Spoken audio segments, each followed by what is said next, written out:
created laws that harm your children. It is now 2019, and we all know that the church admits that its clergy members and lay staff raped and molested children. And the church now admits it covered up the rape and molestation and other abuse. But all along, their attorneys and lobbyists have played dirty, misleading lawmakers to pass laws that block child rape victims from their only path to justice. In 2010, lawmakers passed a law to block all lawsuits against the church under the child sexual abuse statute. That was a huge step against the victims of child rape by clergy members. So let's take a look to see how they went about it. The law essentially says no one over the age of 40 can sue an organization like a church, school, or camp for child sexual abuse.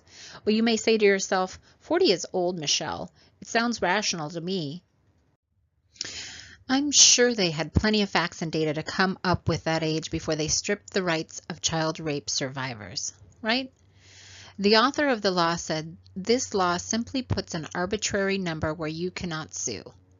He also said, actually, I didn't even really research. Other lawmakers were fine with that. They said, I think Steve was very frank in acknowledging that it's an arbitrary number, but it has to be. I don't know how else you would do it. I mean, how could you possibly get people who know about science and psychology, who could tell us about how the minds of survivors of rape respond to such trauma? I wish there were universities that offered degrees in this and performed research on the topic. Oh well. Another senator says, okay, I'm with you. I think that's a fair age. And another says, I don't know if it's right, but it sounds really real to me. Okay, that's the standard we're using now. It sounds really real. One person they could have asked is Dr. Barbara Charbonneau-Dolan. She's a recognized expert on historical trauma from sexual abuse by clergy members in boarding schools, who has many published articles and research on the subject. Oh, but she was in a lawsuit against the church as a child survivor of rape and torture by clergy members in 2010. Using her as an expert would not have helped the church attorney and lobbyist get his bill passed. This law actually blocked her case from ever being heard by a jury. A voice of reason called out, we're kind of throwing darts in the dark here. We have no testimony from a psychologist or anything like that to say these things tend to manifest themselves over a 10 to 15 year period up to 20 years. I've seen them up to 40. So we're picking just a number out of the air, as I think Mr. Smith picked a number out of the air as well. Had research studies been brought in, lawmakers would have learned that the average age child sexual abuse is reported is the age of 52. So now the law does not line up with the science and data on victims of child rape and abuse. And remember, the law does not give 40 years from the abuse. It's only about 20 years from the time a child reaches the age of majority. Next, the attorney and lobbyist for the church tells lawmakers, I think the attorneys here, you'll agree with me that when it comes right down to it, the people that I'm most likely to believe are the ones who walk in off the street. I can tell by looking at them that they have actually been hurt and harmed. So he can tell which rape victims are the ones that have actually been hurt and harmed by looking at them. He says, the ones that I have the least credibility for are the ones that are being sought here because they actively recruit. He is making a reference to several cases brought by Native American child rape victims that were pending in court at the time. So he's saying to lawmakers, do not believe the Native American children raped by clergy members because they are the least credible. All the while, the church admits to the abuse and admits they covered it up. Here is a letter sent between church officials discussing the repeated sex abuse of Native American girls by a clergy member in South Dakota. It is part of the evidence of cover-up by the church in South Dakota. Yet the attorney and lobbyist told lawmakers that the Native American survivors were not credible. This letter was in the hands of the church for decades and was made public in 2011. There was also testimony in 2010 by a senator that most abuse cases occurred in churches, schools, and daycares. So why would you want a law to block child rape victims from suing the very places where the rape occurred and that had knowledge of the abuse and even covered up the abuse? Why? Here's what the church's attorney and lobbyist had to say. Is your main purpose for bringing this because California is abusing the laws of South Dakota? And here's what he said. Yes, these lawyers like to fly into Sioux Falls in their private jet, get off a press conference on the cathedral steps and talk about what's wrong, get back on the jet and fly back home. There's something wrong with that.